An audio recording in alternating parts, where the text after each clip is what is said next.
What's up, party people? It's Keys Dan with RadioWhat.com, DJLittleRock.com, coming to you live in a living color from the Radio What studios. And this is my podcast, What Makes You Famous. It's an extension of the RadioWhat.com internet radio station that I've been running for quite some time. And if you need DJ services, where do you go? DJLittleRock.com. Let me say that one more time, DJLittleRock.com. Check availability and get a free price quote. And maybe you can have me at your next event. I like to party with the people. The people need to be entertained. Speaking of the people needing to be entertained, today on the program, Red Iris Music. Who's that? Who's that? Well, you're going to find out more about them in the next few minutes, so stick around. This week's shows, I'll be at the Rab in Conway, Arkansas on Friday night, my usual Friday night gig, 8 p.m. until I think we're doing about 1 in the AM, the video dance party, karaoke jam. They got a full bar. The kitchen's open, pool tables. In fact, they have a pool tournament on Friday night. So if you want to make some money while you're waiting to sing a song, you can join the pool tournament. Now, we are doing some precautions. Everybody wear a mask on the way in. And while you're walking around and interacting with people, wear a mask. And then, but when you're sitting at your table, having your drinky drinks and having some food, you can always pull the mask down to get at your eating hole, you know. But try to stay vigilant. And yes, I'll be wiping the microphones down between everybody singing. So we're just trying to get through this thing. I'm sure the novel COVID-19 coronavirus will not be novel once we get once we get a hold of it. Once we get a cure or a treatment of some kind. Yeah. All right, party people. I think that's enough intro. Come out to the Rab, my one public show right now. Friday night. I'm excited to play. It's been hopping. We've been doing that for a few weeks now. All right, let's get into it with Red Iris Music. Now I'm Skyping Red Iris Music from different places, so the video might look a little bit different. The audio might sound a little bit different. Now, if you're listening to the audio version of this podcast, I encourage you to step over to my YouTube and check out the video version. That way you can see their pretty faces right next to mine. Yeah. Head over to youtube.com and I think look up radiowhat.com. And I think that's a pretty easy way to find the video on YouTube. All right. Skyping Red Iris now.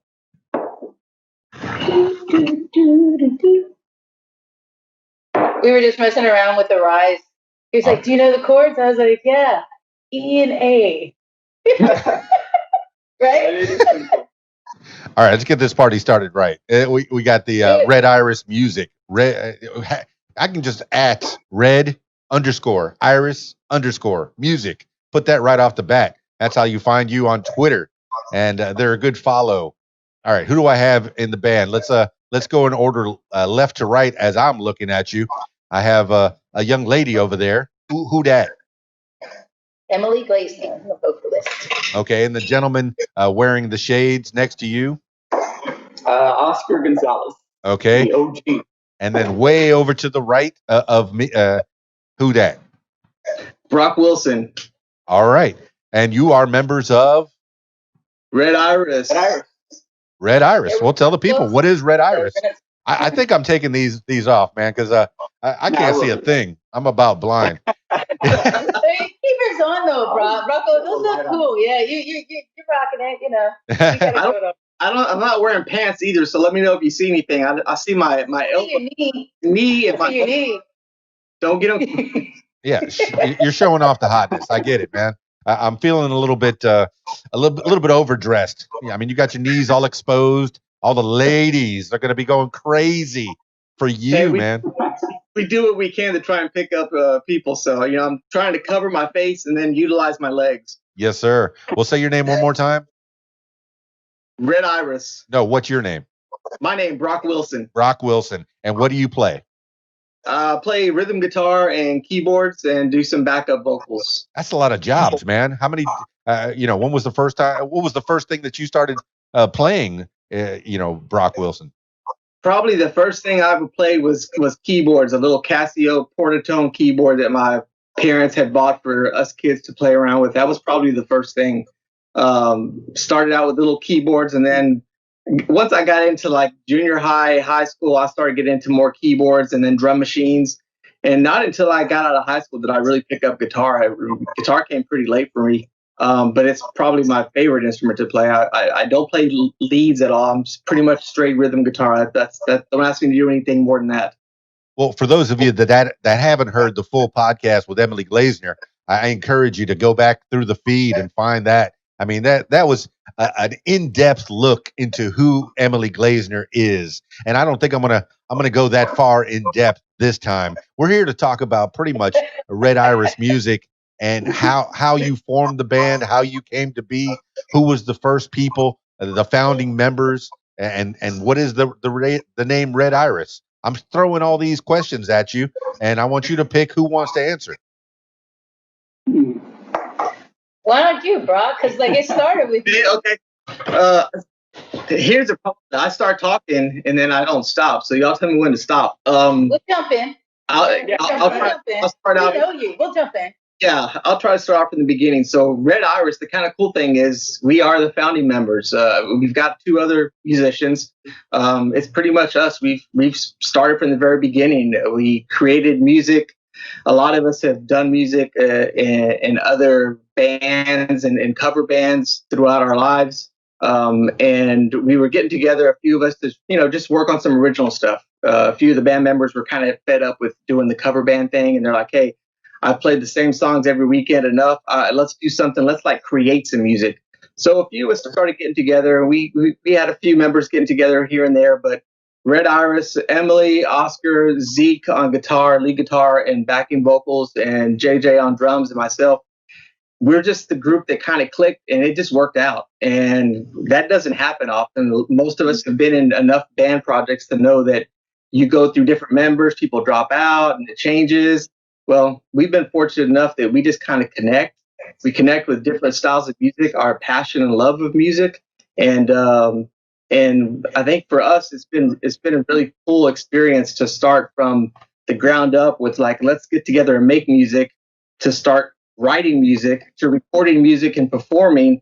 And now, I think we're really at the point where we've become really comfortable songwriting together and creating new content together.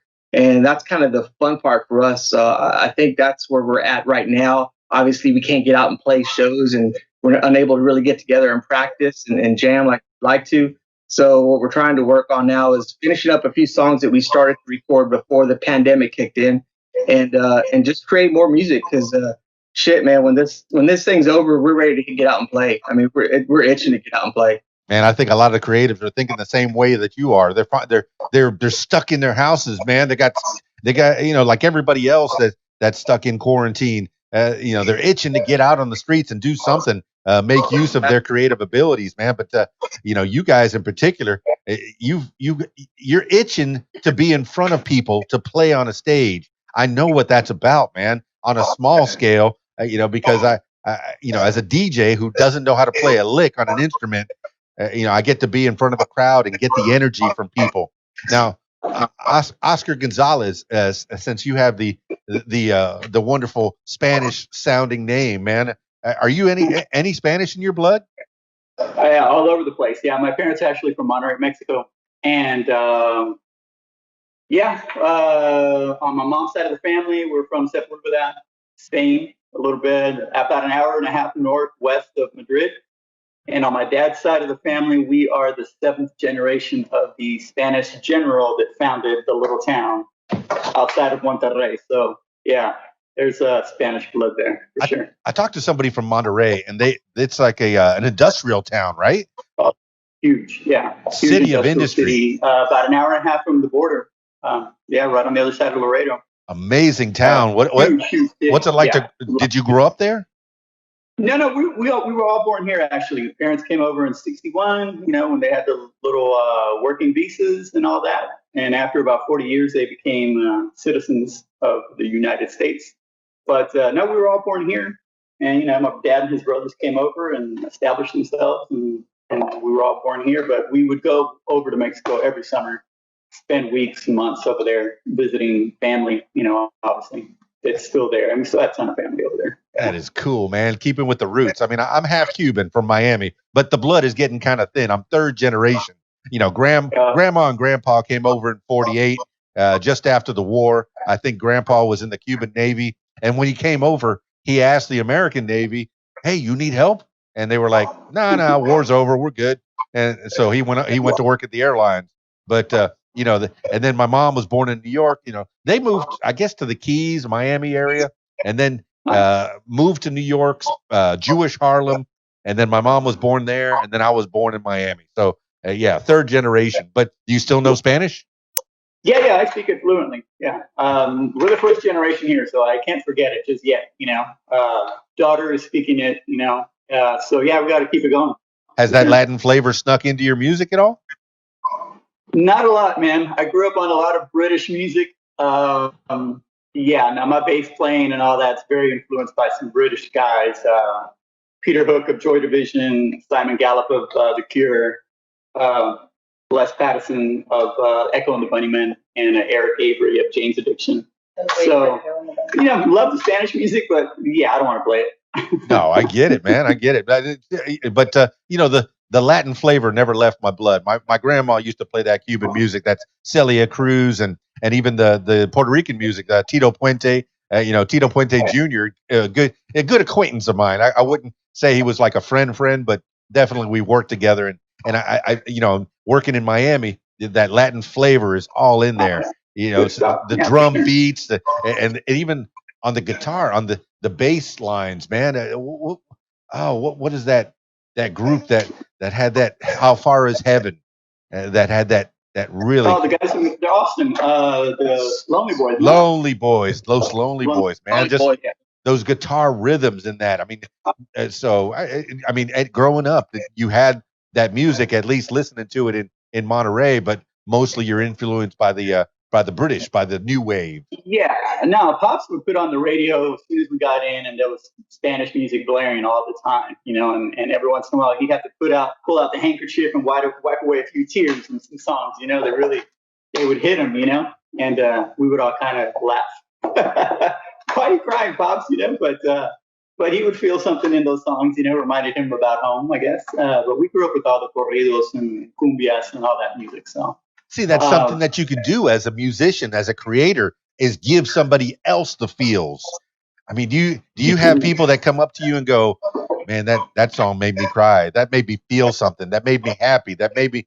I mean, when you get somebody that comes back to you after you've created some music, and somebody gives you that feedback, how do you feel? Oh, that's pretty amazing. I mean, you probably get more of that than we do. It is pretty amazing. We just had a song that we just released, and we're getting great feedback. But I have to stop and say the one thing that Brock didn't say that he does is like he takes he's really involved with the recording. So what he did with our song that just came out, "Stay," it's just amazing. Yeah. Oh yeah. And the sounds that comes out of it. But I've had a lot of people just message me via Twitter, via Instagram and Facebook, and they really enjoy this song. And then, of course, I told you before, "Moonlight," which is so personal. It's a personal song, and people relate to that one as well. And "Arise," I think people really get that. That's hopefully in the next several months. We have a lot of stuff we need to finish. Yeah. But "Arise" has got such a great thing to it, and we do it live. And people who come to our shows, they know that song, and they sing along with us, and that is amazing because that. I'm sure both of you guys will agree. When you're on stage and you can see they're singing and they're grooving and their hands are up and everything, like, hey, we're connecting on a soul level. It's awesome. So, yes. Yeah, it's great when they're all clicking, man. You got those, even tens of people, hundreds of people, thousands of people. It just all clicks, man. You start connecting, and those waves of energy just coming. This love for you. Now, for those that are just listening to the audio portion, the audio version of this podcast, I encourage you to go check out the video version and look at the back of Brock Wilson's background. I thought I had a good setup. I'm looking at the background back there. There's gold records, there's microphones, there's recording equipment. That man, you're like, it seems like you're 24/7 putting stuff together. Because I find myself sitting here at this computer, at this microphone, trying to create some stuff. How much time do you put into all this, Brock Wilson? First, Emily, Oscar, thank you for those kind words. I appreciate that. It's been really tough to be at a point where we were getting so much momentum recording, and we were actually spending time as a band coming in here and putting ideas together and messing with ideas, and then this thing kicks in, and now all of a sudden we're kind of social distancing, and then we have this music that's stuck in my hard drive that we want to finish. We need vocals, we need guitar parts, we need stuff like that. So I haven't been able to spend as much time on Red Iris music as I would like. I'm lucky enough that I'm involved in other projects and my own personal music. So I've been trying to work the shit out of that as much as I can to take advantage of the time. There's days when I don't even come up to the studio, but I do try and get up here as often as I can just to mess around with things and remain creative and keep the juices flowing. And we were just discussing today via text message on, hey, how are we going to finish these songs up? So I've been kind of brainstorming, trying to think of ideas. I was thinking about building a vocal booth in my garage downstairs and run some mic cables, and hey, y'all come over and hop in there and record. And I'm just going through all these scenarios. And finally, I think we're just going to do is we're going to make use of a couple of bedrooms that I have right outside the studio and in a little adjacent area, and do our best to remain, social distancing, be safe. We all got families, we got kids and stuff. We got to be careful. We got jobs and coworkers, but parents we got to watch out for. Yeah, parents. But we're just super motivated to get the music done. So I think with the little setup that we've been texting back and forth with today, I have a feeling that we're going to have Arise and Witching Hour, 2 new songs that we've got, I would say 80% done probably. I think we're going to really try and focus on getting them knocked out and get them released so that we can move on to some other songs. It's kind of funny because we put an EP out 2 years ago. Around 2 years ago? And 2018. Yeah, we went to go record at another studio, and we were just motivated to get things done. And we knocked out 4 songs, and we put it out, and it's on streaming media. And we made some CDs, and we sell them at the shows.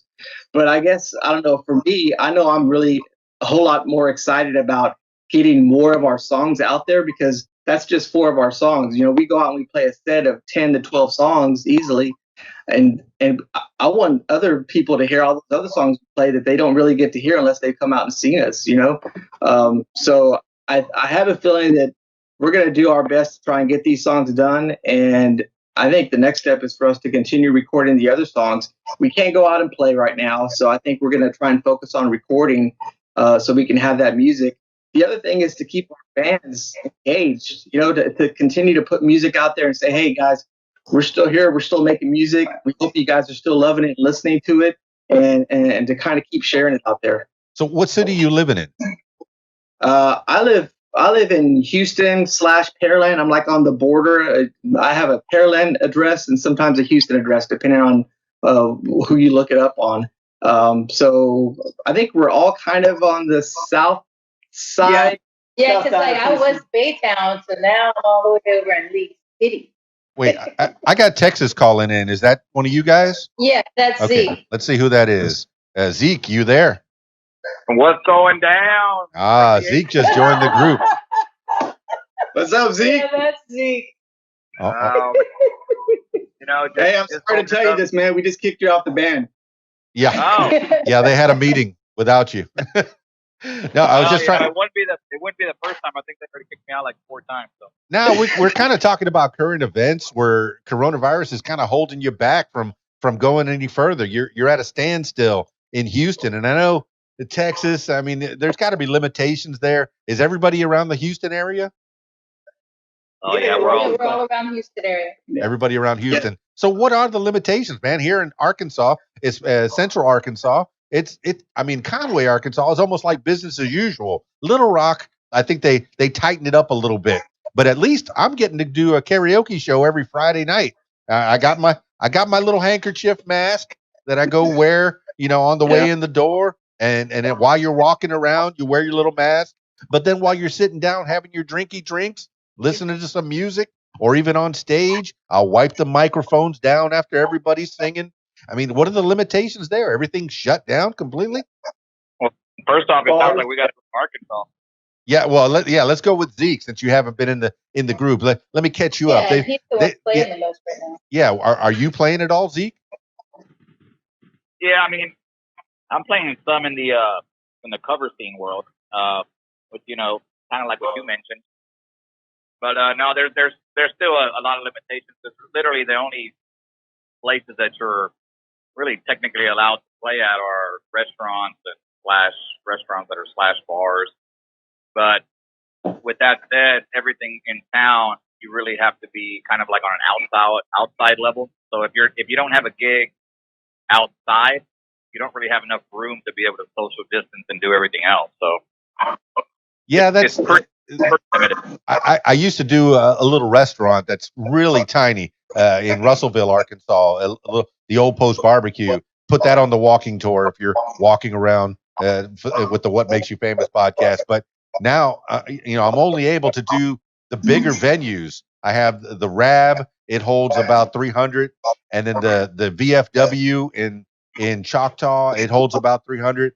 And as long as we keep it at 50%, it's pretty safe. I'm trying to stay vigilant while we're having a good time, Right. man. But I couldn't imagine not playing for that long. As it was, I didn't play for 2 months, and I was going stir crazy, man. How? Yeah.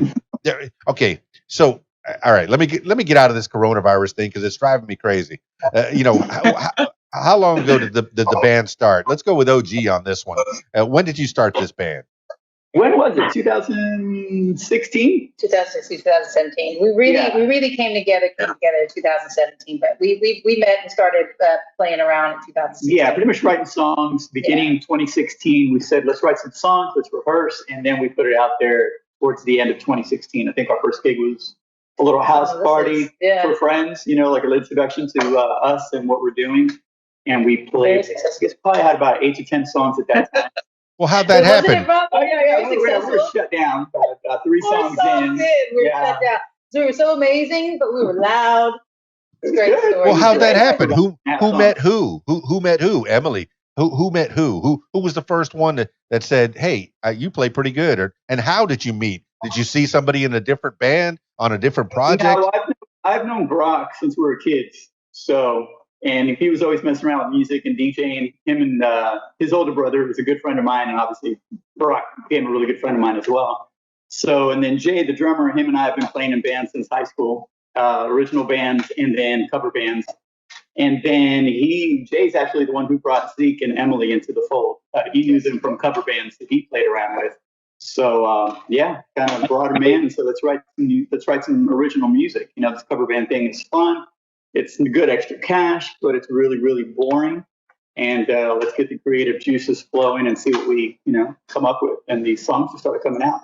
Yeah, you're giving people. Oh, go ahead, Zeke. Everybody has a different story because the way I remembered it is like everybody was like, "Damn, we got to call ZEEK to create this band." If we can't get him in here, I don't know what's gonna happen. That's exactly what happened. He was the magic, the missing link, the linchpin for the band. I get it. Okay, Zeke. All right, you're the cut up. I get it. Class clown, maybe.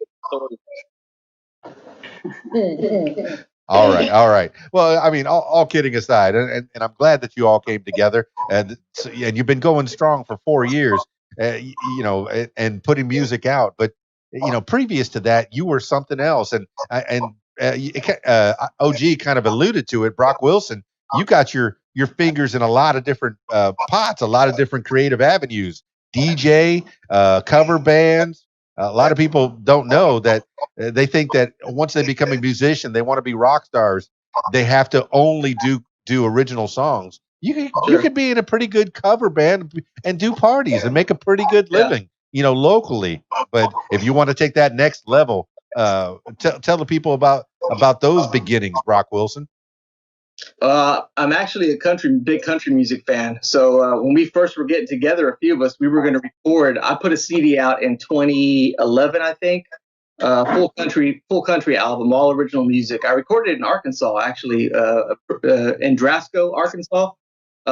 Producer's name is John Rainey. He brings in a lot of musicians from Nashville and records them in his studio. And these are musicians like George Strait's drummer and some of the session players that play on all the Kenny Chesney stuff. So I had all the top-notch musicians. I was fortunate enough to get George Strait, his ace in the hole drummer, before he passed away just a few years ago. So he's playing all the songs on my CD. So that CD came out, and I didn't really play or gig or do anything with it. I wanted to. So JJ was like, hey, let's try and work on those songs. And we got together to try and do country music. But, it turned out that we're just not really country music musicians, other than maybe me strumming a guitar. There's something different about trying to replicate a CD I did with a fiddle player and steel guitar and all that stuff. And and that's when we figured out, hey, we got to do original rock music. So my passion is just music in general. I like all styles of music, from your old school Conway Twitty, George Jones country music, all the way up to, I'm a big Spanish music fan, so I listen to a lot of old Tejano music from Mas and groups like when Selena, Emilio, and I'm also a big fan of norteño music, so Ramon Ayala, groups like that. So I have I like different styles, and I guess that's what kind of keeps things interesting for me, because I'm able to bounce around it and work on different projects. I've produced bands that do country music and folk music and rock music, and my first roots started out when I first got those couple keyboards and drum machines, and I was doing DJing with my older brother. Was rap music, all hip hop music. A lot of the big hip hop artists that came out of Houston, like Rap A Lot Records and these guys, I used to do all the promotional work for them. I was still in high school. I was, 16, 17 years old, and I would travel around with my little record inside of a crate and go DJ at some different clubs and stuff. I wasn't even old enough to be inside of them. And then these guys met me at the club, and they're like, hey, you make beats and stuff? Yeah, I got turntables and drum machines. So next thing you know, I'm putting out music, and I started producing beats and stuff for all these rappers. So I've taken a kind of a crazy route to look back at some of the music I've done. It's fun to let my kids hear some of the early stuff I did. I got some of the old cassettes that I have from my old 4-track of old music I made, and some of it is horrible, some of it's so bad.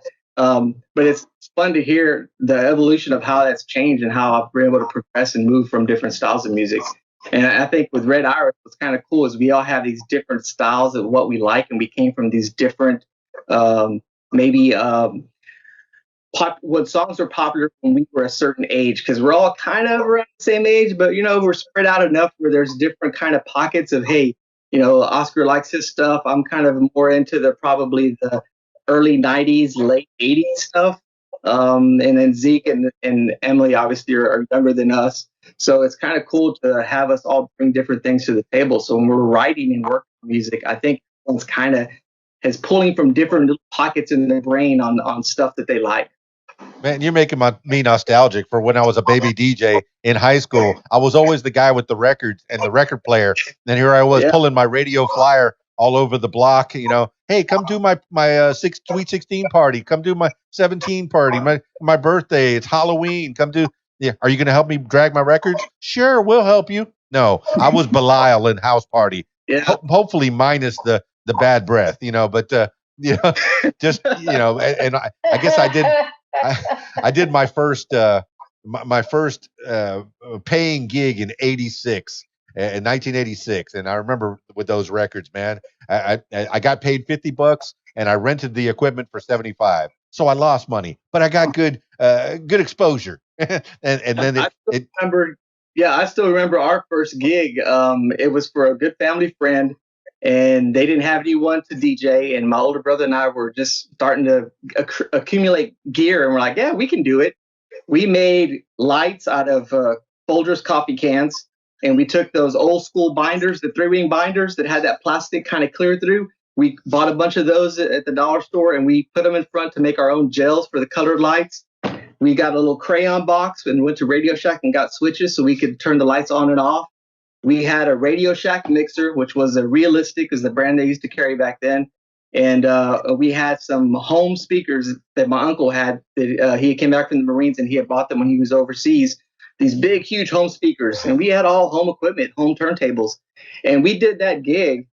And afterwards, everyone was asking for cars. Man, y'all got to DJ our wedding. Y'all got to do this. And we're like, wow, that's crazy. And that's how we started doing DJs gigs, to the point where we had we got it to the point where we had gigs for all of HISD. We were doing their proms. We were doing all the big school events. We had a lot of company parties that we did their Christmas party every year. We would do their end of the year party every year for them, and it ran for a couple years of just my brother and I, and we had it going. I would say for about a good 6 years.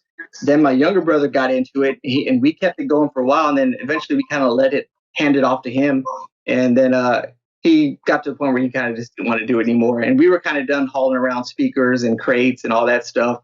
And we just we're done with it, you know. It was fun though. Man, I don't see a time where I never want to do it. Sometimes I think, am I getting too old for this? I'm 51. And then I do another party. You know, most of that story was the same for me, except the coffee cans I had were Cafe Bustelo.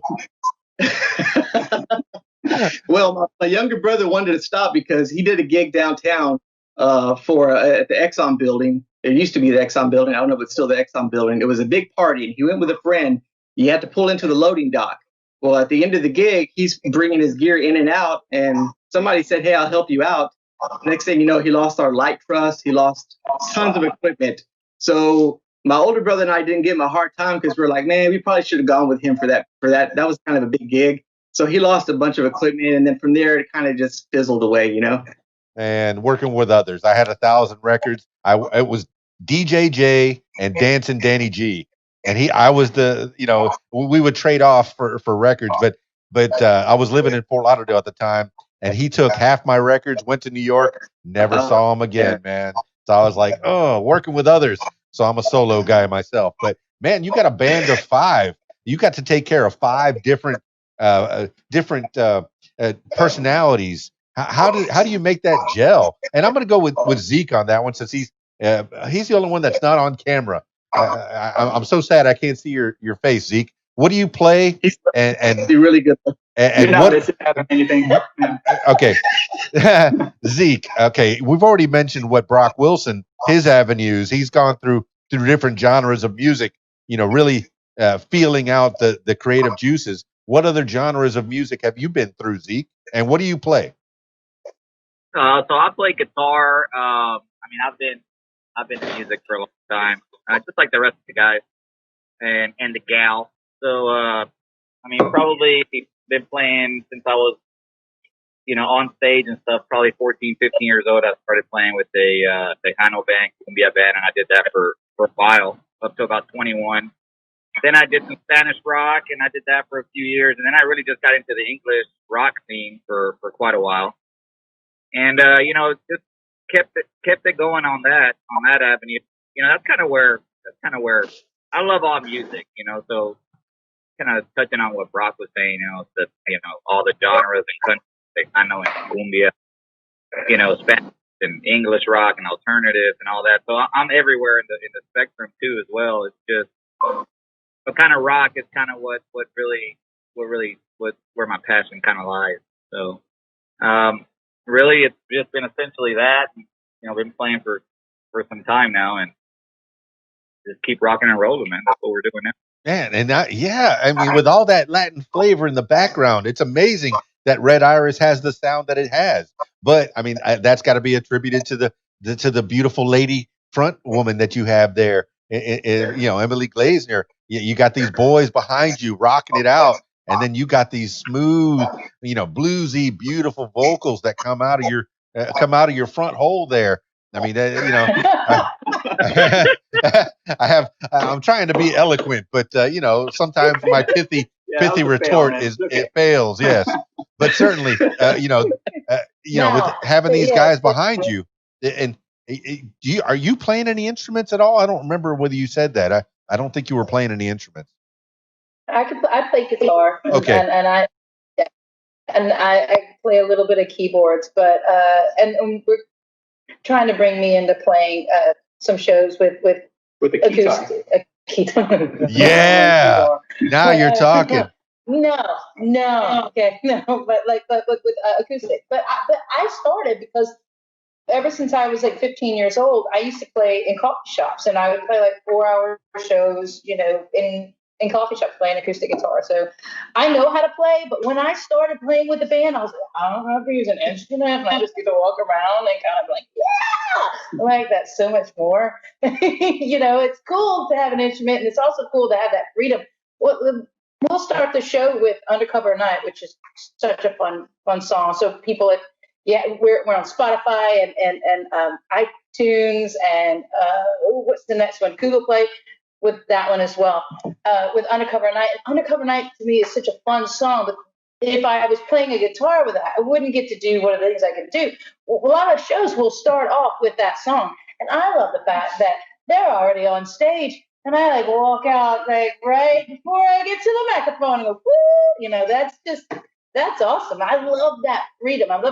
Because in a way, if I don't have the guitar, I could be more of an actor in that sense. Like I can act out. But we have this great song, Because of You.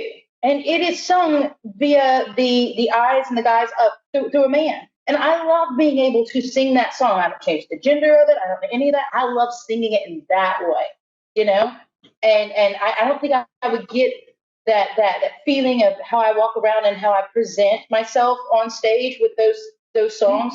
Arise is the same thing. I think I will actually start playing guitar on that one. But Arise, with that one, I could just get jumping up and get everybody to go, yeah. So I can play. I often choose not to. That's the short version, but I like my long version. Yeah, don't let it limit you. My goodness, yeah. If you're the front person and you can jump around the stage, Mick hasn't stopped, man. The guy is 100 years old. Mick Jagger's still kicking it, man. Still running from one side of the stage to the other. And then you have his whole band pretty much just stays stationary. Because I guess a guitar would weigh you down. A keytar would weigh you down. So you got to have that freedom to move a little bit. Oh yeah, we put it out into the universe. You're going to be playing a keytar soon enough. Usually we'll have her play acoustic if the song calls for it. If it doesn't, there's really no need for her. Like Misery. Yeah. I'd rather you run around. I like running around. It's a lot of fun. I stomp my boots. I like when you got the tambourine on some songs. See, that's kind of cool too. Cowbell works too. Yeah. As long as you got the rhythm. I mean, we're all of you, every one of you. Were you all band geeks in high school? Did you take? I actually did orchestra. I played the violin from second grade off and on all the way through high school. Yeah, so I did the violin when all my friends wanted me to go do band. I was like, man, I'm good here. So I played saxophone. Yeah. I did even the baritone saxophone. Dude, I did the absolute minimum in high school, so I didn't do any music. And Zeke? Probably. This is fun. And Zeke, what did you do? No, not in high school. I mean,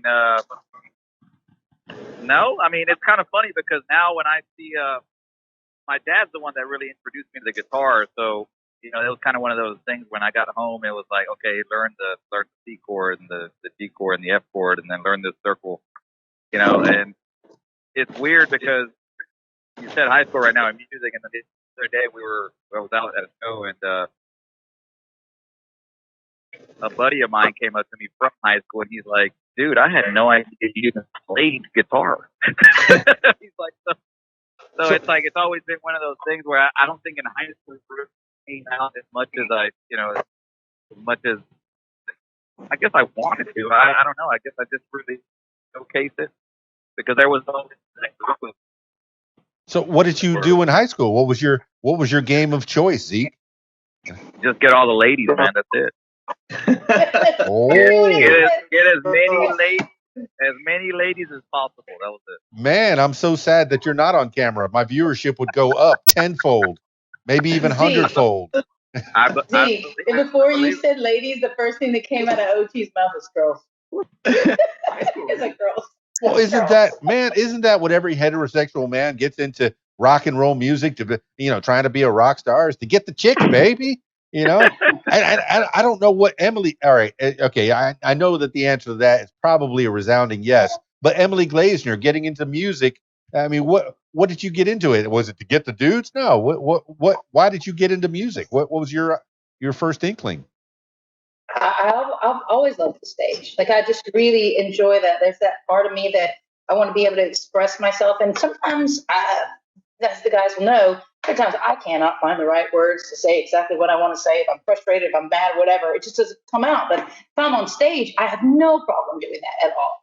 I feel more comfortable on stage than I do off the stage a lot of times. So I think that was a lot of it. I've always loved music. I'm a huge fan. Like I told you before, I'm a really big fan of Elton John. Yeah. I love stand up. I love all that kind of thing. So watching that for years, just watching that, and going, ooh, that was great. So yeah, and then if you do it by yourself and you play it by yourself like I did, you kind of are your own MC. You're that. You have to be able to carry the show by yourself. Anyway, so you become somebody else, and that's a lot of fun too. I have three brothers. I'm the only girl. Three brothers. I just it's fitting in somewhere, and I found some place that I fit in really well. And I think that's one of the reasons I gel so well with the guys is I'm used to being around the guys. I think if I was in a band with girls, I'd be like, I don't know, like I'm very sure I did that wrong. But I've always been really comfortable, like on stage, and I've always been comfortable with the guys on stage. I just really enjoy that because that's where I feel comfortable and at home, and it's what I know. Well, here's something that just popped into my head. How many of you have done solo projects and or have played on stage by yourself, maybe with an instrument or with a backing track? And what is the advantage between a solo playing and having four other people that you could share the load with? OG, have you ever done solo projects or you played on stage by yourself? No, I never have. Actually, that'd probably be Emily and Brock. Emily and Brock. I was actually going to ask you, when was your first actual gig? I was 15. Really? Wow. Yeah, I was 15. And this was by yourself? Really? Yeah. No, but this by is, myself. Yeah. What were you playing? What was that gig, Emily Glazer? I was playing in a coffee house, and it was such a small little coffee house. It was in the mall in Paytown. I don't remember that wonderful. What was it? Santa City Mall. Still there, Paytown. Yeah, and it was actually I played 2 gigs that day. I played at a coffee shop, and I played at a comic book shop because I knew the cat who owned the comic book shop, and he came to get coffee. And he was like, "Oh, when you're done here, play over there." And I remember I made a good $40 because I was just playing for tips just to see if I could do it, and it went over really well. And at the time, even though I was pretty young, I was 15, so that would have been 95. My first year in high school, and I was really into Elton John, so I had a lot of Elton John and Rod Stewart and Eric Clapton and things like that. Those were the songs that I was playing. Not the pretty, with the chord. I was just playing the chord because I'm with you on that, Brock. Like, leave that other part to Zeke. He's amazing at it. I'm just gonna play the chords. Or Van Morrison. That was a big one that I would do, and I would just sing the lead. I got to a part where I knew I can't play the lead, so I'll just sing the lead. But the advantage and disadvantage. Advantage is, say I screw something up, I can make it kind of a joke and go back to it. Or if I want to jump from this song to that song, it's no problem. In a band, you get the look. You get the look like, what the hell are you doing? We were not going to be doing that song, and now I have to redo everything to get that song. But the advantage of the band, I believe, and stop me if I'm wrong, guys, I love playing the band because I can feed off the energy of the guys. There's times I like pray to God that OG doesn't hit me with his sunburned bass. And then, I go over there and Zeke and lean kind of on Zeke when Zeke's playing, and you just feel that energy that comes, I could see that you get it too, Brock, when we play, that you could, you get into it, like everybody's, you looking at each other, and then like JJ, who's not here, you turn around and he's just the gorilla. He's just at it. You're like, okay, well, let's go all the way to 11 because JJ's in it, the guys are in it. Let's go to 11. That I think is the greatest strength of a band because when it gels, it is heaven. It's amazing. It's just like you're going and that's it. Like we've had some amazing shows at White Oak, and it was just the sound was great. We were all feeding off of each other, and the crowd was amazing. And when you have all those elements that line up, it's just nothing like it. You don't do that as a solo performer. Yeah. Per se. Excellent, man. I mean, sadly, we only have 4 out of 5 Red Iris musicians on the podcast. Well, who knows JJ the best? Let's talk about him. Well, I played with Jay in bands right out of high school. So my very first band was with Jay, the drummer. There's so much things you can say about Jay, but great drummer, man. Great drummer, very aggressive. Has some really good ideas when we're writing and creating songs. Yeah, he really does. Yeah. And he hears stuff, and because he only plays drums, he hears things, and it might take a little while for him to come across with the idea, but we'll hammer it out till it's kind of there, what he was hearing, But once we do that, the idea is like really, really good, So, he's got a really good ear for music. He was also in all kinds of bands and listened to all kinds of music. So everyone just comes in with these different ideas and thoughts, and it comes together really well. But he's my brother. I've known him since we were kids, man. So there's a lot of things that probably shouldn't be said. We've all went through. We're living together in Austin. We moved to Austin with the band and did a bunch of stuff over there. It was a lot of fun. But he'll definitely have to come on the next time. Well, OG, on a sliding scale from Ringo Starr to Neil Peart, where does he fall on the spectrum? He's probably Tommy Lee's little brother. Yeah, holy crap! Big fan, a big fan of Tommy Lee. Yeah, he was probably looked like Tommy Lee in high school. With he have all those and all that. Have all those pieces in his drum kit and likes to flip upside down, do that kind of thing. Just the heart and soul and the aggression. Yeah, his nickname is the Gorilla, and really, I think that it's so great. So sometimes I turn around and I'll watch JJ play because you can feel that he is loving it, man. When he gets the groove, when he gets into it, arms are up there. I figured that's probably why they call him Gorilla. Yeah. He hits really hard. That was when we first started playing. It was like, dude, take the mic off of the snare drum. It's not needed. Hit the snare that hard. That's all you heard, So there was a lot of that. So he hits really hard. But also, he's been playing for so long. He also knows the finesse of it too, and has gotten a lot better as the years go on. But when we first started out, man, it was just, bang the shit out of the drums and play as hard as you can. Man, talking to a lot of drummers over the years, they get stuck in the back, and a lot of them, beat the skins harder so they can get heard and wave their hands and flail. And a lot of them get to be showmen, like a Mick Fleetwood Mac, watching him play. Just they become extroverted because they have to. There was one band that I knew, and I can't remember the name of the band, but I know the drummer was like the founding member. So he set up his drum kit in the front and had everybody behind him. I was like, what in the world is this?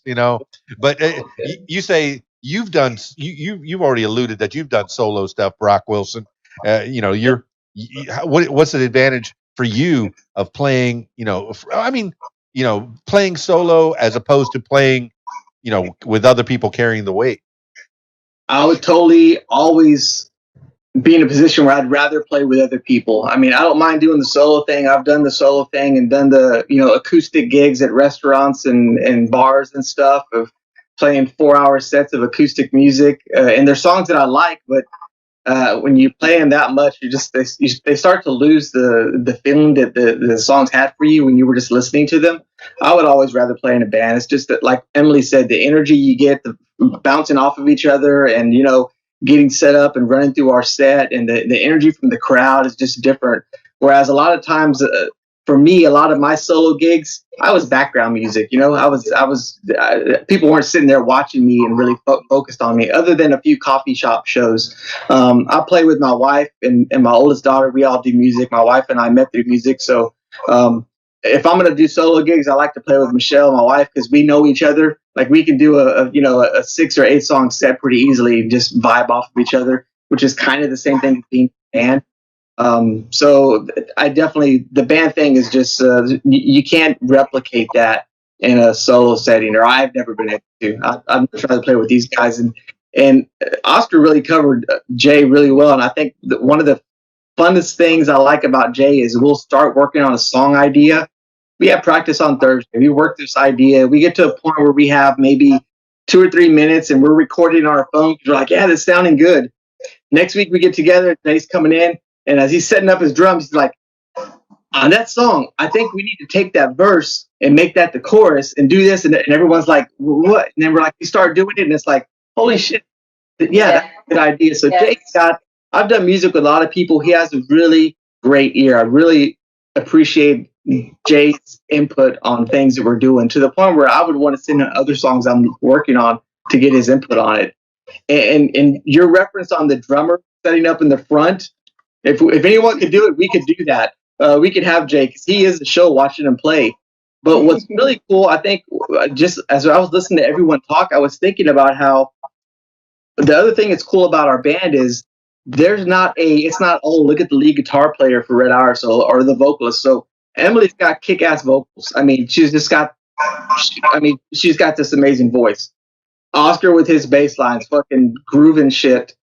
Jay with the drums. You got Zeke with his leads, and I'm doing little keyboard things here and there. And it's like each one of us brings something kind of cool to every song, which is, I just hadn't really thought about it. But there's not, if you listen to our songs, you're not hearing one person or one thing stand out. It's like it's kind of a blend of all those things that makes those songs. I think we have a pretty unique sound. We like to say we're Red Iris. We play rock and roll music. I think we play fucking kick-ass rock and roll music, because it's its own sound to it that a lot of friends and family that have heard our music are like, y'all have y'all's own thing. Like, it's really something. And it's a lot of times you can't get a solid feedback from close friends and family. They're all going to say, hey, sounds good. Sounds awesome. But when you hear them say things like that, you're like, they really are speaking honest truth about it. And I think we all feel the same way. I think we all kind of knew we had something. And when we recorded that first EP and heard it played back to us, we're like, man, we sound pretty good, man. And not to be cocky, but we've got a really good sound going. It's actually really nice when they can't pigeonhole us. Oh, you guys sound like this. You guys sound like that. You guys, no, they just really, you can't. And that's actually pretty unique. Man, I'm glad that you have each other, because I imagine a solo guitarist, the first time he sings it's okay, but the 1,000th time he sings again, but you have your own music. And who's writing all the songs? Are you writing? Is it all collaborative, or is it one person, two people sharing the load? What are we doing there? Writing It's all of us. It's all of us. Yeah, Zeke will write a riff. Yeah, Emily will come in with a few chords. Zeke will have just a guitar riff. I mean, that's how Moonlight started. Oh yeah, it was his riff. He sent me a riff that he did. I put on the headphones, started listening back to it. I wrote the bass line, and then we showed him. When we got together, Zeke and I started playing it, and we showed it to everyone, and everyone's kind of jumped in on what we started writing that song. It came together really quick. As soon as he showed it to us, I heard that riff, and I felt something and I started singing the first lines. I remember we were at Brock's living room, and it was just that song, the way it came together, and it was all of us sitting down going, ooh, like there's something there. Your focus goes, oh yeah, this is really great. I think it might have been like a Saturday, because I remember it wasn't an evening gig, and so we were all kind of hitting around, and then he started that riff, which is just phenomenal. It is. I mean, I know, because whenever you start Moonlight, that's the first thing that you hear, and it's what makes you perk up and go, ooh, I like that. That's what drove us to writing that song, is that amazing riff. Now, is Brock's room, is that the recording studio? Is that where you mixed all the magic, or is that just? That's a different house. That was a different house, but it was actually the living room. /studio. Yeah. So who's check out the video for Moonlight that Brock did, you can see it in all different fashions, like at daytime, at nighttime. Here, but it's over there. We were moving around, like that. That's kind of cool. So who's putting all the music together? Let's go. Well, go ahead, Zeke. Yeah, Zeke, go ahead. What were you talking about? Who's putting the music? Are you talking about who's producing the music? And when you put a song together, who's your producer? Who's the guy mixing everything down for you? So typically, we produce everything ourselves as well. At this point, So when our first EP, when we recorded it, before we walked in, it was basically, mixed, the way, well, it was basically written and produced the way we wanted the sound to be. And so at this point, that was the first EP. This second, now that we have, Brock, he has his studio in house. He's able to help out the band by doing that.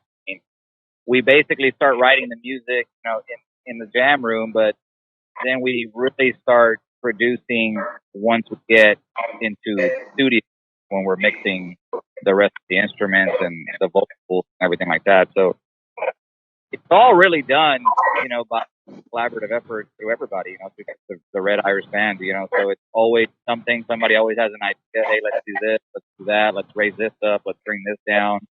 So when you're really talking about producing and creating the sound of what we do, and I think that's why it doesn't sound, I go back to maybe saying what OG was saying, was like, people ask, like, well, what does it sound like? And they try to pinpoint it, but it doesn't. And I think that's where it comes into play, right? You got 5 people throwing ideas at different parts of the song, So at the end of the day, production, writing, and, everything that has to do with creating the sound, it just comes from the 5 of us. It's just collaborative. That's all I can really say. Yeah, I mean, when people ask what kind of music do you play Red Iris music. That's all you can answer. Really, you can't put it in a box, and I don't want you to put it in a box. With all the different styles that you've grown up with, that you've flavored your life with, you may not think that the Spanish stuff comes out, but that growing up with that, you had it. And what were your influences with Elton John, Emily? That flavored your writing style, your singing style, what you like to sing on stage, what your favorite things to do on stage is all the things, Joy Division. Yeah, I just talked to Wyatt Pauley from Lanier, and that was amazing. That's music that I grew up with my whole life, and I just talked to him a couple of weeks ago. First time I ever met him. I think I may have worked with him years ago, but to have all these artists that you grow up with, and then you with the country, I'm sure that with the country music, there's hired guns, just like every other style of music that play on almost every record that you've played with, Brock. Yeah, I imagine, man, the feelings and the styles that you've touched on, it had to affect you somehow. Man, I'm just impressed with how 5 musicians come together and form one thing, and it becomes several things. Go, Zeke. I appreciate that. Thanks. Oh, I'm sorry. Yeah, but no, I know I'm buttering your bread a little bit. I get excited. I get jealous of people that can play. I have 3 guitars sitting right there in the closet. I have a full piano in my 14-year-old's room. She can play. I cannot play. My grandmother just handed me, my 91-year-old grandmother just sent me this Spanish guitar that she's had since the 60s, very similar to the one that's behind you, Brock. And I took it to the local guitar shop, and I got my buddy Ryan Hinman working on it, and he says, "Oh yeah, I'm gonna make it brand new." I want to get that guitar, and I want to know how to play it. I could play 3 chords, man. I'm so jealous of you guys. You keep doing it, man. I mean, you're only going to get better if you play. But you played other instruments when you were in high school. What brought you to the bass, OG? Actually, when Jay and I and our buddy Steve started Sister Moon, we ran into a friend of ours, Ray, played guitar. Actually, ran into him at the New Order concert at Astroworld. Yeah, and we started talking, and we were like, let's do music. We got a drummer, we got Jay, Steve on vocals, Ray played guitar. He played a Fender Mustang guitar. And I was like, man, I'll just pick up the bass, because I was already fiddling with the guitar. I was already playing guitar. I was like, I'll just pick up the bass, man. I'll do the bass, no worries. So then, yeah, that's where the bass came into play. I don't play it, with fingers and shit like that. I don't play it way up here. I'm not slapping or anything. I play it with a pick. I play it low, like Peter Hook of Joy Division, because that's who I like. Simon Gallup of The Cure. and write melodic bass lines, that add something to the song. Yeah, that's just where it came from. The need, obviously, of needing a bass player, and then the want to play it like a guitar and write melodic bass lines just because that's what I like. And that's where it came from. And New Order Substance, 1987. That was probably one of the first CDs and one of my favorite CDs that I ever owned. I bought this. I bought this CD player for my car that you hooked into your aux back in 1985, 80, must have been 86, 87. But and every time you hit a bump, it would knock the thing off. But I remember that I played New Order Substance over and over and over. And that kind of music flavored my life, sure, in Miami, South Florida. Oh, you give me feels, man. Talking to a band, I got a band, and I was just playing New Order Substance today. I took Ella out to go. She wants to learn to drive, so she's got a few more years before she gets her license, but she wants to learn. So I said, you know what, let's go. I'm going to take you out and we'll go. So I took her and my other two youngest kids. We hopped in the vehicle and I plugged my phone in and they just started playing my playlist. And that came on and it was playing. And I was trying to figure out where am I going to take her to drive? I need an empty parking lot. So I found an old movie theater that's obviously not open. And we went there and the song was playing and she goes, are they ever going to sing any words? It was Blue Monday. It was just the bass. And she goes, okay, I'm already nervous. I'm not going to be able to drive with that. You're going to have to turn that off. It's making me nervous. But I was just playing it just today. That girl should have known that song. They're still cheering to that song. Dun, dun, dun. With the bass drum and the bass line. They're still cheering to that music, man. That's fantastic. But I remember my first drive was from my first long drive. I bought a Mustang back in 87 and I had the top down from Miami to Louisiana. Why? To go see a girl. And the CD that I had running was the Cars' greatest hits. And music, man, can make you feel. And people that have you on their playlist now. When you get feedback from the fans, are you able to meet them? Not now, but before at the merch table when you're selling your CDs, you're selling your T-shirts, your bumper stickers. I mean, you meet them at the merch table. You're signing stuff for them, and I mean, do you have any super fans? Any crazy stories? Yeah. Actually, and we're able to meet them now. That's what's so amazing about Twitter. I mean, you and I met through Twitter, so and we're able to sign CDs, and I mail them up. I've mailed them to this. There's a cute little two little girls in Ireland, and their names are Annabelle and Sophie O'Neill, and they love us. They do. I mean, they really do, and it's so great because their dad's a fan, and their dad played the music for them, and so and they're yeah, and I send that. Yeah, that's right on. Look at that. See? I need to put that up on the wall. I mean, I get messages from people from the UK, from Canada, here in the United States, from Spain, from France. Like I forgot to put France in. Like, oh, we're playing in France, and then the next thing you know, and they're like, and France too, and I'm like, that is just like so cool. So we do get that. We also got, when we get off the stage and it's a song hit somebody, they would say, oh, this is so great. I really like this song. Will you sign this? So we've signed T-shirts, at the merch table, and we've signed our EP as well. But actually, we do meet quite a few people through social media right now. This is when people are really rediscovering music because they're at home and it's hitting them in a completely different kind of way. I can't wait to get Arise out because it's such a great anthem. Somebody was like, what is that? And I was like, Arise is a rocker, but it's an anthem. And I can't wait to get that song out because the people who heard it, we have, it actually hit number one at the Cram Top 40 in Oklahoma. You know which one I'm talking about? Yeah. And that's really awesome. And that was a couple of months ago, but that was just a YouTube video that some guy found from R&R Studios. He really liked that. And he put it on his College Rock Stadium. And it was number one. And, we've had a lot of our songs go number one there. With Zever, Zever's great. It's Zeon Bison, at Zeon Bison. And so you go to the Cram Top 40. And that was great that he recognized that song and said, ooh, this is a really good one. and he, just without even telling us, so I'm going to just grab this one and put it up. And that was great. So we're reaching people in an amazing, amazing way. That's fantastic. I mean, okay, Zeke. Yeah, go ahead. Then I was going to ask you. So you don't have any memorabilia or merchandise from us? I mean, I thought we sent. Didn't we send? Oh, I do. I just showed the poster. He just showed it. Like that's what we were excited. He's got it. Unfortunately, you don't have me on video. I don't have you on video. Which to the ladies out there, the fairer sex, they're not getting the advantage of seeing the Zeke on this video. Well, I feel so bad. I kind of heard like a little crickling of paper when you did it, so I'm kind of upset that it's not framed.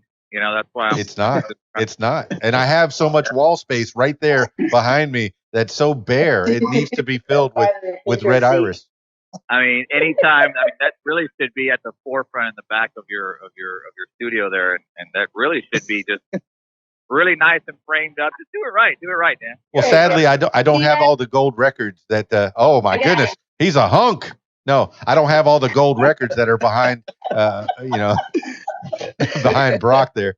But that Zeke's a hunk. I tell you, ladies, look him up. No, Zeke, are you a married man? I'm married, man. I'm married. So it's nice to be married, though, isn't it? It is good to be married. I get somebody to, share music with that, listens to it most of the time, So I do sing, by the way, often, but that's usually just like Kumbaya in the backyard by myself. And with my wife, my wife, her name's Alexa. I call her Hollywood, but happily married, man. We've been going at it for quite some time, since 2000. Golly, I better get this right. 13. No, man, it's nice to have somebody in your corner that's backing you up. Your best cheerleader, and it's nice to have that. It's good to be in a relationship, man. But when you're a kid that's just starting out, like OG and JJ, when you're first starting out, I remember at Tobacco Road in Coconut Grove down in Miami, one of my favorite things at the open mic that I ever saw was a guy beating on a bucket and a bass guitar, and it was like two.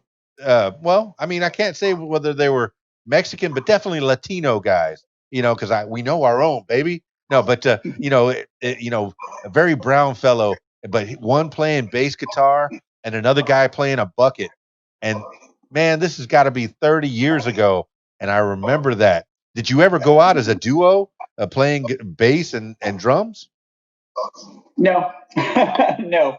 Probably should have done the White Stripes thing before, right? We should have come up with that idea, but no, we never did. It was always four guys in the band. I've never actually played with 5 people, so this is working out really, really good. It's a really good full sound, especially with Brock being our Renaissance man, John Paul Jones. I just call him the Renaissance man because you play it all, Brock. Yeah, it's a really good full sounding band. Yeah, I guess Emily, you wouldn't be the one with the guitar. It would probably be Brock. No, I can play a guitar. No, it's Brock. Brock has he's got like 2 keyboards, and then he'll have the keyboard and the rhythm guitar, and he'll go in from the rhythm guitar and then right to the keys, or vice versa. And I'm looking at him going, "I'll never be able to do that ever." That's a show. That's so into it, like I'm gonna go from here to here.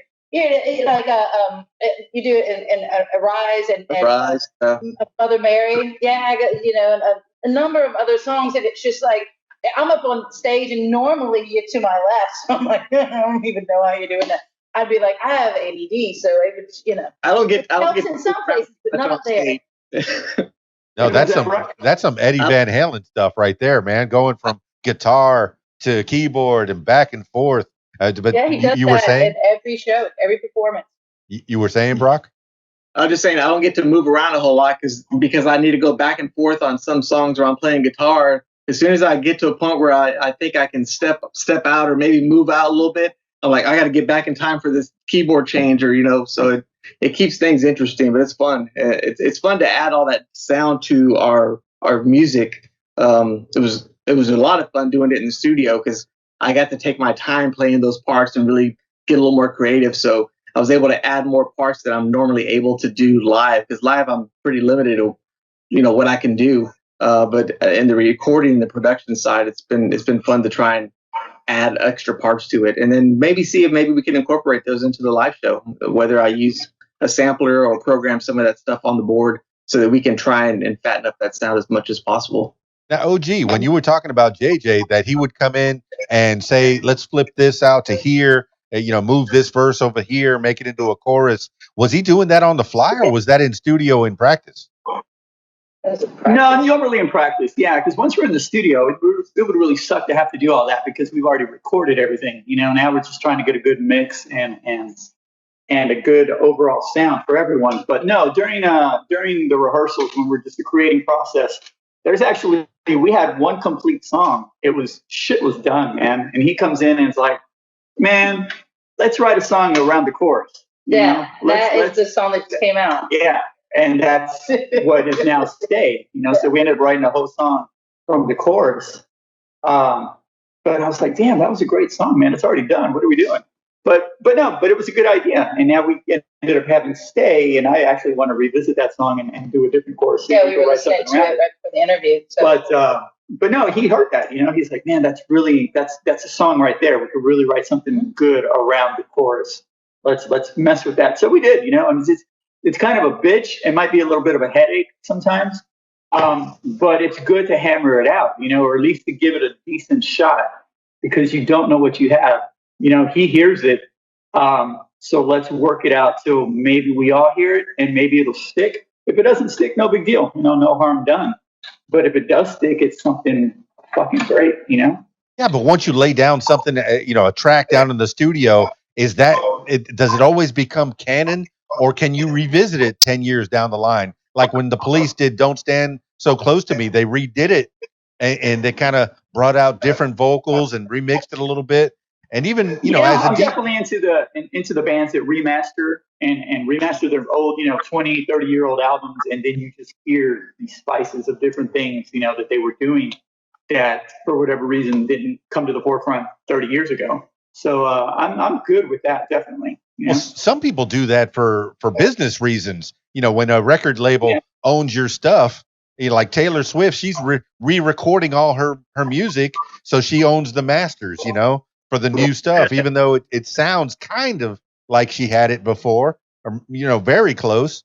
But that's something that you have to do on the business side. Has anybody of the four of you, has anybody been signed to a record label and in the past?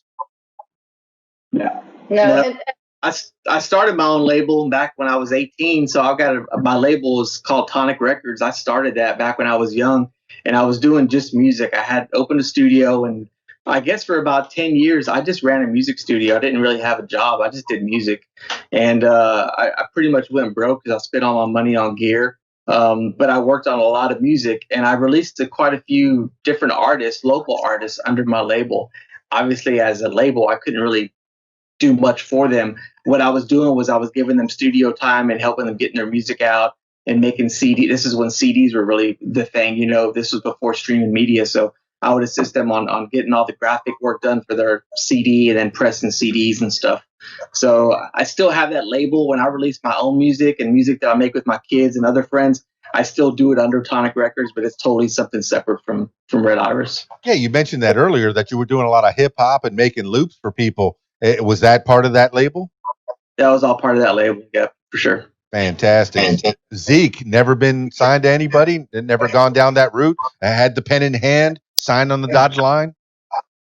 No, never been down that road. I mean, obviously, I've released other albums with other groups and musicians, but not really. Never been one to say, hey, you're signing here and let's go and hit the road for the next, few years. That just hasn't happened.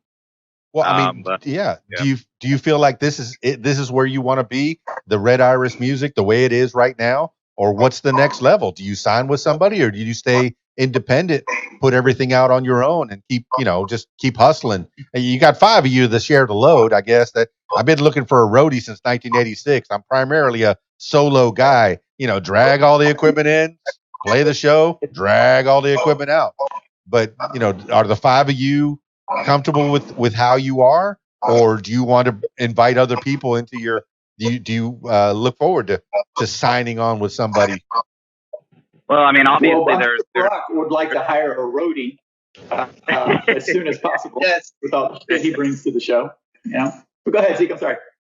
Oh yeah, no, I mean, being independent is awesome, right? I mean, that's the only way you can really explain it, just because you have the freedom to really do what you want to do, as far as the creativity of the music, as far as producing sounds, as far as doing things that you want on a certain album or a certain song, right? So independence is great, right? Who doesn't like independence, right? So it's one of the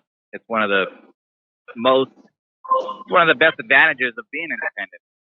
However, I wouldn't say that being independent is always going to get you where you want, because you also need the professionalism and the expertise of somebody in the professional world where they understand where it needs to go next, right? So as far as being open to it, I mean, obviously, I think it would be a great idea, but at the same time, it's like having that independence is really great, but crossing the boundary and getting to the next level, I also believe that you still need the experts to handle that type of work.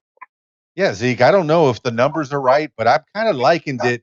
I know that the record companies are running scared. People can, with $1,000 or so, you can have your own recording equipment in your home and put something out that's pretty decent. But I imagine somebody who went with a record label puts out 1 million units and makes $100,000. Now somebody without a record label puts out 100,000 units, makes $100,000. So what did I read just recently? Was it Peter Frampton or was it Ted Nugent? One of those big names is kind of looking at this streaming thing. He had, it must have been Peter Frampton. "Baby, I Love Your Way" was streamed over 50 million times, and he made like $1,700. What? Yeah, it is Peter Frampton. I've heard the same thing. I mean, And also, but you know what? That's not just that though. Okay. That has a lot to do with owning your own copyright. There are pros and cons to doing both, to being independent and to being signed to somebody. It depends on what they want out of you and what you want out of them. Like, all the guys know I'm very big. Let's own our own copyright, own our own publishing. You can have management on top of that. You can have a record label on top of that. But if we that core part, that's the control. You just said Taylor Swift yourself. She's having to re-record things because she doesn't own that part. We have our masters. We're very aware of owning our things. Elton John and Bernie Taupin, they had to go to court in the 80s with a man that they truly loved, but their deal was just not a good deal. It was a good deal back then, but when they made that deal back then, they had no idea that they were going to be John and Top, and they were going to be as huge as they are. It happened to be I believe, in 2000s, where he had to take a loan out and buy their stuff back. Just that's the big thing. I think that people, when you sign things, it's always the dotted line. You always got to make sure you have some kind of lawyer. It is good to have a record company on one hand, and on the other, it's good to be on independent. I think it's good to be an independent to a certain level, like Zeke was saying. But once you do crossover, you have to own your own copyright. You got to own your publishing. Yeah, publishing. I think that is huge, and that if people are like, well, if you don't want to sign on the dotted line, I was like, okay, but if you like it, somebody else is going to like it too. Yeah, talking about Tay-Tay, man, with the creative juices creative license that Zeke was alluding to. I remember that she would want to put out some kind of music, and the record company would say, "Oh, you have to put 2 country songs on this album." I don't want to do a country song. I'm doing pop right now. I'm doing something different, But no, if you want this album to go out, you have people that are on top of you. Now, do you have agents or management or people that help you get gigs, or you doing it all in house? We're all in house right now. How are you getting the gigs? I mean, yes, before COVID. Zico. Was it? It's like Zeke does a lot of it. It's contacting people. It's before COVID, and Zeke. This is what stop me if I'm wrong, but just going to places and making those face-to-face contacts, right? They're also, you can make them over social media as well. Like I've gotten some gigs, but other things that are going through via social media. But it's just going out and getting it. And ZEEK has gotten a lot of our gigs, and we were very grateful. Yeah. I mean, before, when I was first starting out, it was 2 turntables and a microphone. Now I have to be the MC, the website designer, the flyer designer, the promoter, the go get my gigs. With 5 of you, I'm guessing you're sharing the load. And ZEEK, you're the one that's getting most of the gigs. I mean, is that how it's going to be as we break out of this quarantine? It's got to end. It's got to end real soon, right? It wasn't it. I don't know if I'm as optimistic as President Trump is, where November 3rd might be the date, but but yeah, I mean, yeah, go ahead. it's gonna, obviously it's gonna come past us, and we're gonna get back out there and do the things that we want to do. Yeah. I mean, with the history that we have, I mean, we've been together, 3 years now, and I sometimes also like the music to play for itself, right? Or, set the stage for what we can do, right? So a lot of times, if we're going to release a press kit to a tour manager or whoever's managing the shows, you know what I mean? I do like that to push us, but at the same time, I do a lot of pushing too, because if you want to play out here anywhere, you have to push. If you want anything, it's just anything in life. If you want to do anything, you have to go out and get it, right? So, I mean, yeah, do I see things changing later? No, I don't see things changing. I think we're still going to continue to push what we do and how we can do it and where we can play at, the type of shows that we want to be involved in. And at the same time, I think he's doing a great job right now and doing a lot of promotion for the band and making sure that there's other people that are involved in creating shows and making shows that we can be a part of. So, I will say that also JJ is a big part of that too. So JJ also handles, JJ's been around in the industry for quite some time. So he also comes with knowledge of, people that are in the industry and, where's the opportunities at? Can we have some, here? Can we do something over there? So is there potentially time to grow? I think absolutely. Can we? I think it's going to be harder coming out of COVID just because there's so many bands that want to play right now. I mean, that's just bottom line, right? So nobody's been on stage live. Everybody's itching. Can it get tougher? Absolutely. But at the same time, we got to keep pushing forward and just grab what we know we can grab. So, well, on the short term, I mean, are you trying to do any of this streaming that people are doing? I just recently learned about this Facebook takeover thing.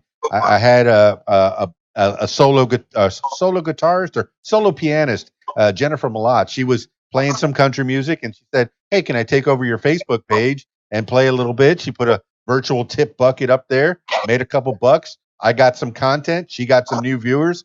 Is that something that you're up to, or are you just going to wait until you can get out in front of the people? I think we're probably gonna, we've tossed that idea around. I mean, because there is artists that are doing that, like you mentioned. At the same time, with what's going on, it is difficult because everybody's different situations with family matters, and with the, it could be that somebody's, at more of a risk than somebody else in the band, based on family and what we have all invested. So can we do it? Is it possible? Absolutely.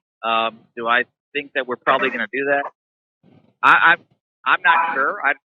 I would probably lean on the probably no side right now, until it clears up more, but once it clears up and everybody feels more comfortable, I mean, absolutely, I think we would, but at this time, just Texas is just so hot. It kind of makes it very difficult to, have Emily singing in a room, belting her, her lyrics, and then we're literally breathing in all the, how did you call it earlier? The extremities from her other hole or something? Thanks. No, Easy. no, Brock mentioned that there's an old abandoned drive-in back there. I think drive-ins are making a comeback. There's people doing whole comedy shows at drive-ins, and people are beeping their horns, and people are having sermons at the drive-ins, beeping their horns. Yeah, praise. And there's drive-ins are going to make a comeback. What do you think about that, Brock Wilson?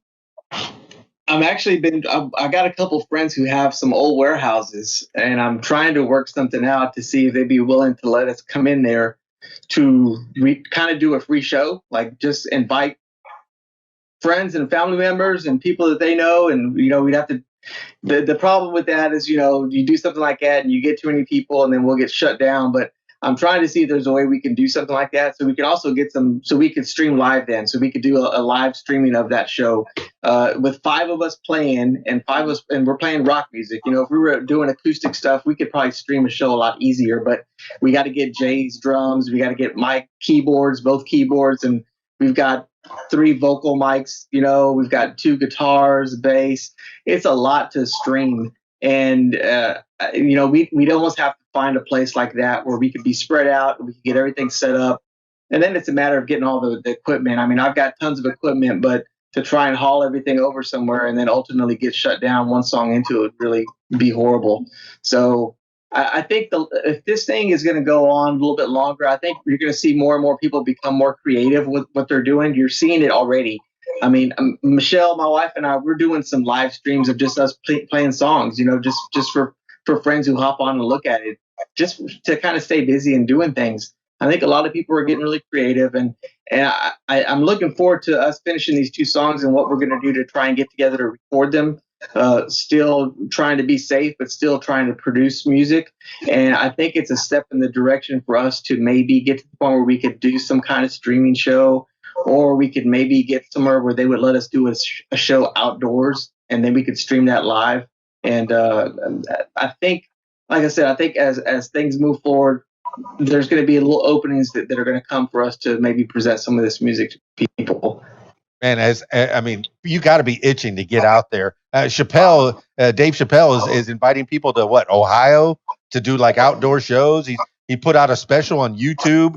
It's got already millions of streams on there. I mean, that's something that you can consider. I could see you just playing for people and putting it out on your YouTube page. I know YouTube pays a little bit, but it's really you got to play, man. A band's got to play. If I wouldn't get kicked out of my neighborhood, I would tell everyone, let's just do a show in my cul-de-sac. But as soon as you do that, we've had bad luck doing the house thing. On that first gig in.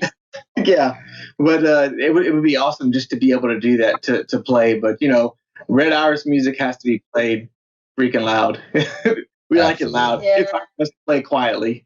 All right, man. Let's start to wind this thing down. I know I've taken some time. I don't want this to be the last time that we talk. I know we're going to break out of this quarantine eventually, and things are going to keep moving for Red Iris music. Emily, since I like your sweet voice, and I want you to give the self promotion for the Red Iris music. How do we find you online? You can find us at Twitter at red_iris_music. You can find us at Facebook at Red Iris on Facebook, and you can find us on Instagram at Red Iris Music. Excellent. All right, I usually finish these things off with like last words for the people, but I want you to have free time. OG, you got anything else you want to explore? No, not a lot, man. Just want to thank you for having us on. Yeah, we'll have to talk again for sure. If we finish up these songs and we release, whether it's Arise or Witching Hour, once we put that out there, love to get back on with you and chat it up a bit. But appreciate your time, man, and having us. No, I appreciate you so much, man. It just I enjoy talking to people, finding out what makes you tick and how you became who you are, and hopefully it helps somebody else. Once we get to a certain age, and once you have some experience in under your belt, you want to pass that knowledge on to other people, and that's what these things do. It promotes you, yes, but it also teaches the next generation. Hey, you could do it too if you have the inkling, the desire. Don't lose music. I know a lot of music a lot of times in school, reading, writing, arithmetic, and then all the extracurriculars get thrown to the wayside when you have your budget got cut. What are we going to lose? Music. The arts, yeah. Yeah. You know, so yeah, so always, keep that music alive, keep those arts alive, drama, all that, the arts are very, very important. People need to be entertained.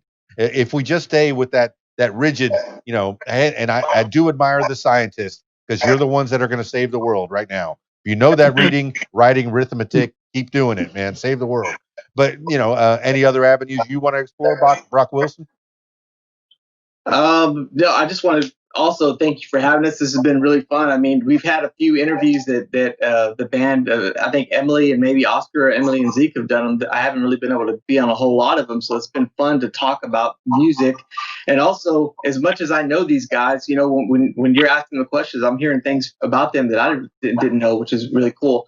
But no, just thanks for having us. And everyone out there, just be safe, wear your mask, keep your hands clean. And 2020 has been crazy, but it's not just the virus, it's the violence, it's the racism, it's all this other stuff that's going on, the injustice with people. And I think now's the time to just love one another, man. Like, let's look out for each other. We're all in this together.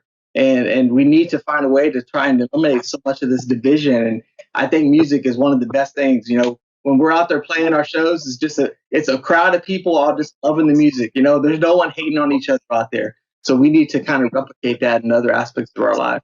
Yeah, you forgot about the aliens, man. The aliens are real. The wasp or whatever, the big. I mean, it's just murder wasp came and went, man. But yeah, there's aliens out there for real. There is. That's another podcast. I'll tell you about that another time. And Zeke, any other avenues you want to explore? Last words for the people. Well, I mean, if we get out of this, pretty soon, we do have a few shows lined up. September 12th at the Scout Bar. It's basically South Houston, Webster area, Webster, Texas. So we do have a show. We do have a few shows lined up. September 12th and October 3rd at Houston, North Houston at a BFE Rock. So, I mean, if things clear up, I mean, we have things lined up. If they don't clear up, I'm sure we'll push them out to a further date. But other than that, Dan, I appreciate what you do. I mean, it's great. We had fun. I had fun. I mean, I can't speak for everybody, especially Brock. But I mean, at the same time, now we had a blast. I mean, Brock really nailed it. I mean, just have fun out there, be safe.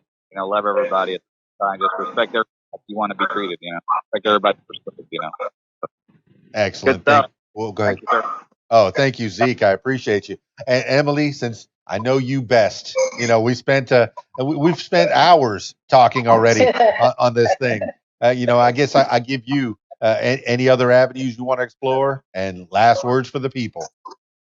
No, I would say that there's a lot of different ways that you can look at 2020. You can look at it as this horrible epidemic and these bad things that are happening, but you could also look at it as a way that we are understanding and growing in different directions that we hadn't before, and we're seeing things because of media and television and all these other things. Just like Brock said, we can look at it in a really good way. 2020, I've spent a lot of time with my children. Unfortunately, some people have lost their jobs and things like that. I know that happened to me myself, but I look at 2020 as like I got to really, really reconnect with my family and my friends in the sense of like over the phone or over this other way. So you can always look at it, a good way and a bad way. So absolutely, I'm almost done. I got that. See, finally, that's my little, he came in. And that I think that's a really good way to look at it. Everybody's like, ooh, 2020. Wow, look how much we learned from 2020. People learn how to record music in a different way. They learn how to reach other people in a different way. They learn how to love people in a different way and to see other sides, the red and the blue, the black and the white. We learned a lot. So I'm looking at 2020 in a positive way. I want to be like, what is glass is two-thirds full? That's a more positive way. I think that's the way Art said it. Anyways, I like that. I like that idea. But most of all, thank you for giving us this opportunity, because I hadn't really got to see the guys in a while. I mean, I can't see Zico, but I can hear him. And it's been a minute. I think the last time I got to see you is when you were signing Dan's autograph for him. Yep. You know? And I haven't seen OG in a while, so this was really nice. So thank you very, very much. What? Yeah, there it is. Zeke, if you don't know, he's holding it up. Well, there you have it, party people. Red Iris Music. Look them up everywhere. Support them any way you can. If you can give them a little shout out, give them a little tweet. Let them know you're listening. Let them know you're there. I'm sure it'll be much appreciated.